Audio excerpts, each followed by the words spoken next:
C'est pour ça que la Bible nous parle souvent de l'Égypte comme étant ce qu'il y a de plus païen, et ces doctrines viennent de l'Égypte. Ils viennent de l'Égypte ancienne en ce qui concerne la forme symbolique, mais ils sont antérieurs et existent depuis que l'homme est apparu sur terre. Depuis, surtout, on n'a pas beaucoup de connaissances de l'homme préalablement au déluge. On a le prophète Enoch qui est là, on a la Genèse qui nous en parle, mais comment étaient les sociétés secrètes de cette époque? On le sait en fonction de la pensée luciférienne qui existe depuis que l'homme fut tenté par Lucifer. Eh bien, il faut retourner à Babylone avec Nimrod pour comprendre que Nimrod eut les mêmes pensées que Mérovie, que les Templiers, que la Ligue des Nations, que les Nations Unies. La Ligue des Nations et les Nations Unies, c'est un même mot qu'ils ont viré à l'envers parce que la Ligue des Nations a été rejetée par le Congrès américain en 1923. Alors, il fallait revenir à la charge, mais sous un autre nom. 1945, à la fin de la guerre, on créera les Nations Unies. En Égypte, les confréries des bâtisseurs jouaient un rôle prédominant. Pharaon lui-même était un maître d'œuvre. Ils avaient des choses secrètes qu'on appelle la langue sacrée, la science des symboles, le déchiffrement des lois créatrices, l'astrologie, la magie, l'alchimie, pour ne citer que quelques-unes.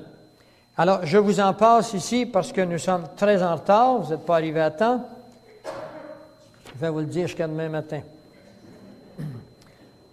Albert Pike est un grand pontife de la franc-maçonnerie universelle du 33e degré. C'est le grand prêtre de l'Église satanique qui déclarera le 14 juillet 1889 ce que nous devons dire à la foule. Il ne dit pas cela aux francs-maçons du 10e, 20e, 29e degré. Il faut commencer au 31e degré. Voici ce qu'il leur dit. Ce que nous devons dire à la foule, c'est que nous adorons un Dieu, mais que le Dieu que nous adorons est sans superstition. À vous, grands inspecteurs et généraux souverains, nous disons ceci pour que vous puissiez le répéter aux frères du 32, 31 et 30e degré. La religion maçonnique devrait être pour nous tous initiés de haut degré, maintenue dans la pureté de la doctrine luciférienne. Si Lucifer n'était pas Dieu, disent-ils, qu'est-ce que Adonai, c'est-à-dire Jésus, le Dieu des chrétiens, pourquoi le Dieu des chrétiens, dit-il, le calomnierait, c'est-à-dire prendrait la peine de répandre des fausses choses dangereuses sur son compte, parce que Jésus nous dénonce Lucifer et ses œuvres. Alors il dit, s'il n'était pas Dieu, pourquoi Jésus le dénonce?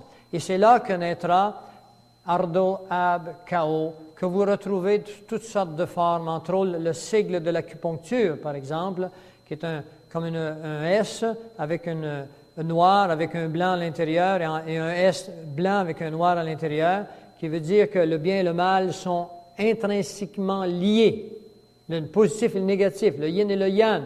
Ce sont des signes de Ardo Ab Chaos luciférien. Il y en a beaucoup d'autres, on va vous en montrer tantôt.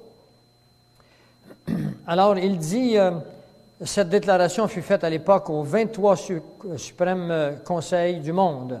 Dans 1 Jean, au verset 1, il dit, au commencement était la parole était avec Dieu.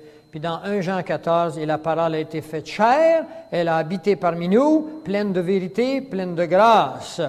Alors, il est question ici qu'il n'y a pas de ténèbres en Dieu. Alors que croient que les ténèbres et la lumière sont intrinsèquement liés. Dieu et Lucifer sont eux-mêmes. Et c'est pour ça qu'un des grandes doctrines du mouvement luciférien, c'est celui-ci, il en est en haut comme il en est en bas. Vous avez déjà entendu cette phrase-là? Ceci veut dire que Dieu et Lucifer sont mêlés, sont le même. Le grand Albert Pike, le général Albert Pike, considéré comme l'un des plus grands francs-maçons, a écrit le livre « Morale et dogme ». Jusqu'à récemment, ce livre était donné aux francs-maçons initiés. Dans un circulaire franc-maçon, il est écrit à propos de Pike, « Il n'y a pas d'homme plus pur et plus noble qui s'est tenu à l'autel de la franc-maçonnerie. Il fut le plus éminent maçon du monde. » Dans Romains 3, 23, il est marqué « Tous sont péchés, sont pécheurs, tous sont pécheurs, et tous sont privés de la gloire de Dieu.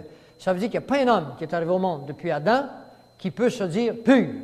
Tous les hommes ont hérité du péché d'Adam, transmis dans vos germes génétiques, dans l'ADN. Et ceci fut découvert par des scientifiques russes qu'il y a dans les germes, dans la génétique de l'homme, quelque chose qu'ils ne comprennent pas, qui ne lui permet pas de vivre au-delà de X années, qui ne lui permet pas de tenir une ligne de conduite continue, qu'ils ne comprennent pas. Vous et moi, si vous êtes chrétiens, comprenez que c'est le fruit du premier péché. Alors cet homme se déclare pur, c'est exactement ce que Lucifer fit devant Dieu. Il se déclara pur. Et sa doctrine répandue maintenant chez les hommes qui mènent notre monde et les a emmenés dans des initiations qui se croient pures. Et eux ne vous croient pas, vous, purs. Vous allez voir dans un instant, ils vont vous offrir comme sacrifice humain sur l'autel de leur doctrine à leur Dieu. Et ceci est préparé, et je vais vous expliquer ça cet après-midi. Cette conférence est composée d'éléments qui semblent disparates, mais c'est un casse-tête qui va prendre toute son entité dans la globalité. C'est pas pour rien que je le mets sur la place publique, que je risque ma vie pour le faire. Vous devez le savoir. Si vous ne le savez pas, vous serez des victimes. Je vais vous dire ce que vous devez faire pour éviter d'être une victime. Pike a écrit quelques-uns des rituels et les a réécrits pour les degrés du 4e au 33e degré. Pike a occupé la position de pontife de la franc-maçonnerie universelle, tête de la maçonnerie mondiale. Il a été à la tête des Illuminati jusqu'en les années 1870. Il fut le grand prêtre de l'Église satanique et le fondateur du Ku Klux Klan. Ça vous dit quelque chose, le Ku Klux Klan? C'est une organisation qu'on trouve aux États-Unis dans le but de se débarrasser des Noirs. Vous devez comprendre que Satan a un but, c'est d'élever l'homme contre l'homme, nation contre nation, race contre race. Entre 1859 et 1871, il mit sur papier les détails d'un plan militaire. Alors là, vous voyez que la conférence gradue vers des réalités, un plan militaire. Ce plan devait servir de base pour l'organisation de 3 guerres mondiales et de 3 révolutions majeures qu'il considérait comme étant nécessaires pour faire aboutir, écoutez bien là, la conspiration à son stade final dans le cours du 20e siècle. Où sommes-nous? 20e siècle. Et ceci correspond entièrement, si vous avez un peu de curiosité, à vous irez dans le psaume 2, le verset 1 à 6, où il est question d'une conspiration de toute l'humanité contre son oint, contre Jésus-Christ. Et vous allez comprendre que si vous pensez qu'on peut vivre sans croyance, sans foi, vous allez comprendre que Dieu est venu et nous a donné une foi, et vous allez comprendre que ceux qui sont contre Dieu ont également une foi. Il n'y a que le public qui n'en a plus de foi. Mais ce public va se faire balloter ou par ceux qui ont la foi satanique ou par ceux qui ont la foi divine. Vous aurez un choix à prendre. Il n'existe pas de milieu. Pike fut celui qui organisa le nouveau rite paladien. C'est un rite secret qui adore Lucifer, qui pratique l'occultisme et qui réunit l'élite de différentes divisions mondiales. Lorsque les Illuminati et les loges du Grand Orient devinrent suspects à cause des activités révolutionnaires de Mazzini en Europe, il y en a qui connaissent l'histoire de Mazzini, il établit 3 conseils suprêmes. L'un est situé à Charleston, en Caroline du Sud, un autre à Rome et un dernier à Berlin, en Allemagne. Par la suite, il fit établir par Mazzini 23 conseils suprêmes.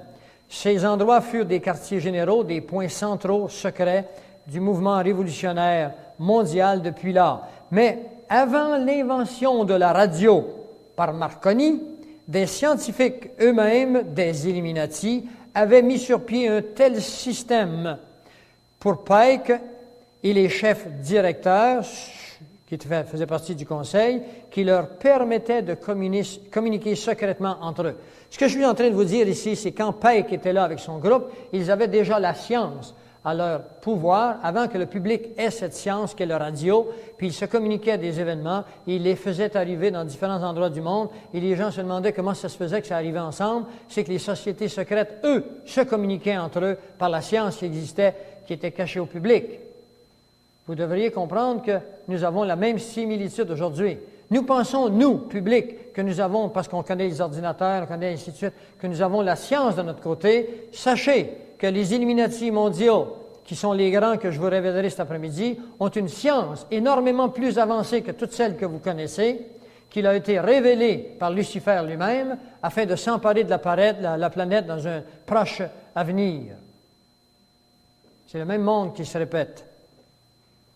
Ce fut la découverte de ces communications secrètes qui permirent à des officiers d'intelligence de comprendre les événements qui, en apparence, étaient sans lien entre eux, qui prenaient place en même temps. Le plan de Pike pour provoquer les guerres, les révolutions, était simple.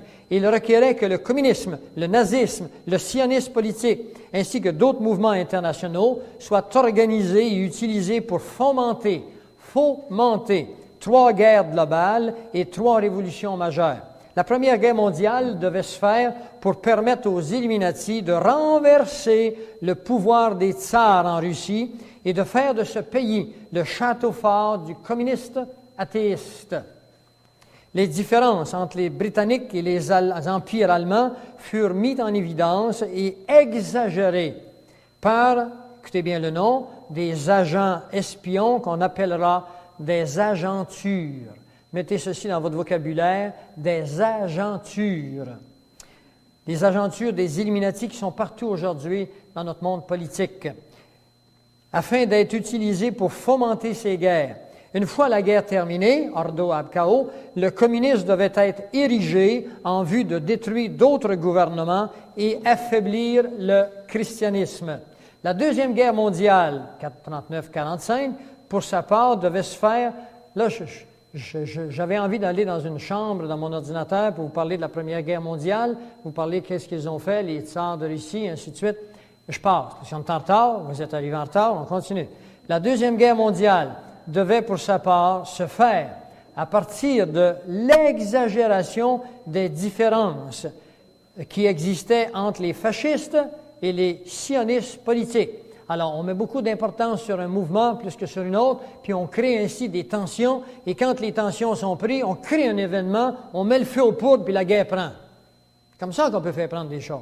Il y a des gens qui ont cette capacité, quand ils arrivent entre 2 personnes qui normalement sont en paix, et un troisième arrive, et tout le monde se chicane. Ils ont cette capacité de mettre le feu aux poudres. Eh bien, il y a longtemps qu'ils savent ça, eux.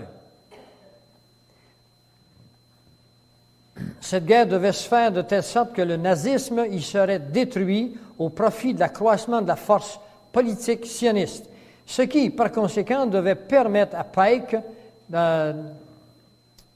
selon le plan de Pike, écrit dans la moitié du 19e siècle, l'établissement de l'État d'Israël en Palestine. Durant cette même guerre, le communisme international devait, de son côté, s'accroître de manière à devenir aussi fort que les nations chrétiennes réunies. Alors, ils l'ont essayé, ils l'ont fait pendant 70 ans avec Staline. Et cet après-midi, nous verrons avec un diagramme au tableau, nous verrons comment Staline était payé par les banquiers internationaux, comment Adolf Hitler a reçu 5 ou 7 millions de dollars pour fomenter la Deuxième Guerre mondiale, comment Mein Kampf, le livre qui a été écrit en soi-disant en prison par Adolf Hitler, fut écrit par les Illuminati et un jésuite dans le but d'arriver à faire la Deuxième Guerre mondiale. Quand je dis un jésuite, je ne veux pas dire que tous les jésuites sont comme ça. Je veux simplement dire que c'était un jésuite. On peut être traître au sein de quelque chose qui a une formation qui se veut autrement. On se servira, par exemple, de Pierre Teilhard de Chardin, qui est un jésuite, pour fomenter la pensée de l'évolutionnisme, qui est un des pères de l'évolution qui est antichrétien. Nous avons été créés et non évolués. Durant cette même guerre, le communisme... C'est bon. Alors, le communisme devait être retenu pendant un petit bout de temps, tout en étant gardé en échec jusqu'au jour où il devait servir. Alors, ouvrez grand vos oreilles. Il y a une cassette ici, je pense, Isabelle, qui va là. Une acétate pour la réalisation du cataclysme social final.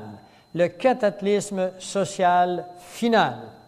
Et c'est un mot que je veux vous retenir, le cataclysme social final. Mes amis, nous entrons à grands pas dans la troisième phase de Pâques. Nous entrons bientôt dans un cataclysme social final. Mais ne vous en faites pas, n'ayez pas peur, j'ai une bonne nouvelle pour vous. Je ne suis pas ici que vous apporter de mauvaises nouvelles. Je vais vous dire comment vous soustraire au cataclysme social final.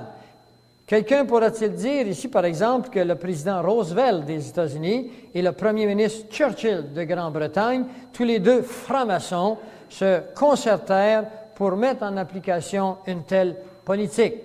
Peut-être que je l'oublierai cet après-midi, mais un mois avant que les Japonais attaquent Pearl Harbor en 1945, oui, sachez que Dwight Eisenhower connaissait que les Japonais allaient attaquer Pearl Harbor.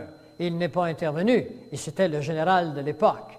Qui était Eisenhower? C'était un franc-maçon du 33e degré.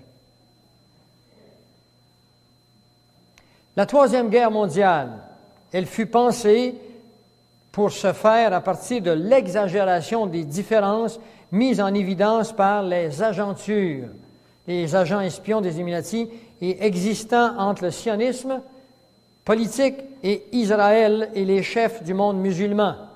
Oh là là! Si vous connaissez un peu les événements, vous devez bien savoir qu'Israël est sur le point de se faire attaquer de tous bords et de tous côtés par les factions musulmanes. Et ceci a été préparé par Pike il y a déjà plus d'un siècle.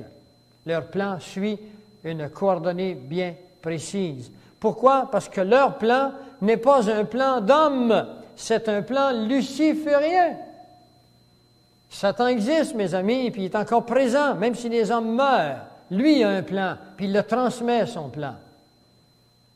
Et les chefs musulmans, d'après les plans écrits en 1859 et 1861, cette guerre devait être dirigée de manière à ce que l'islam, le monde arabe, incluant le mahométisme, et le sionisme politique, incluant Israël, par conséquent les États-Unis, se détruiraient l'un et l'autre pendant qu'au même moment, les nations qui resteraient et divisées les uns contre l'autre, mais sur l'issue de cette guerre, seraient forcées de se battre entre elles jusqu'à un état complet d'épuisement moral, spirituel et économique. Nous allons voir cet après-midi comment la Bible, le prophète Daniel, nous révèle ces événements avec beaucoup de précision. Je vous montre le côté des sociétés secrètes qui ont programmé ces événements et je vous montre comment Dieu nous a dit qu'il le ferait et je vais vous montrer que Dieu va intervenir. Sinon, ce serait la fin de tout. Bon, alors j'en passe ici parce que le 15 août 1871, par exemple, Albert Pike confia à Mazzini qu'une fois que seraient terminées les 3 guerres mondiales, alors là, ouvrez vos oreilles, ceux qui aspirent à mettre sur pied une domination mondiale incontestée, gouvernement mondial dont je vous ai parlé tantôt, par les Nations unies, provoqueront un des plus grands cataclysmes sociaux que le monde n'ait jamais connu. Que le monde n'ait jamais connu. Vous comprenez là? Domination mondiale incontestée. Matthieu 24, 21 nous dit « Car alors, la détresse sera si grande qu'il n'y en a point eu de pareil depuis le commencement du monde jusqu'à présent et qu'il n'y en aura jamais. » Quand la Bible nous dit des choses, c'est mieux d'y croire. Toutes les prophéties de la Bible se sont réalisées au jour. La Bible nous dit que nous en allons vers une détresse telle que l'humanité n'en a jamais connue. Les Illuminati ont mis sur pied, je viens de vous le lire tantôt, une domination mondiale incontestée, provoquant un cataclysme social tel que le monde n'en a jamais connu. C'est quasiment textuel. Ce n'est pas Dieu qui le fait, c'est Dieu qui le sait à cause de son omniscience, qui nous le révèle, afin que vous soyez prêts. Mais la plupart d'entre vous connaissez ces choses, enfin un bon nombre. Ceux qui ne sont pas prêts, cet après-midi, je vais vous donner les armes pour être prêts. Et vous ferez ce que Matthieu nous dit. Quand vous verrez ces choses, levez la tête, parce que votre délivrance est à la porte. Et je vais vous montrer où on est rendu dans l'échelle du temps. Alors, pour renforcer ce qu'il avait, avant ça, il cita ses propres écrits.